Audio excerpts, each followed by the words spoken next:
What we therefore need, Mr. President, is a Security Council that better reflects the geographical and developmental diversity of the United Nations today. For this, an expansion of the Council in both categories of membership is absolutely essential. We can no more hide, Mr. President, behind the smokescreen of the intergovernmental negotiations in the United Nations General Assembly if countries are truly interested in making the Council more accountable and more credible. We call on them to come out openly and support a clear pathway to achieve this reform in a time-bound manner as the threats to international peace and security evolve. So must this Council. सबूत के बावजूद आतंकवादियों को black list में न डाले जाने को लेकर संयुक्त राष्ट्र परिषद में भारत ने पक्ष रखते हुए चीन पर निशाना साधा है। संयुक्त राष्ट्र सुरक्षा परिषद में चीन और पाकिस्तान को घेरते हुए भारत ने कहा कि बिना कारण बताए आतंकवादियों को काली सूची में डालने के साक्ष्य आधारित प्रस्तावों को रोकना अनुचित है।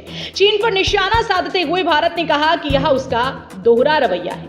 यूएन में भारत की राजदूत संयुक्त राष्ट्र में भारत की स्थायी प्रतिनिधि राजदूत रुचिरा कंबोज ने मंगलवार को बोलते हुए कहा कि यूएनएससी प्रतिबंध समितियों की कार्यप्रणाली संयुक्त राष्ट्र सुरक्षा परिषद की विश्वसनीयता को नुकसान पहुंचा रही है। उन्होंने आगे कहा कि वैश्विक स्तर पर स्वीकृत आतंकवादियों के लिए वास्तविक साक्ष्य आधारित सूची प्रस्तावों को बिना कोई उचित कारण बताए अवरुद्ध किया जाना अनुचित है।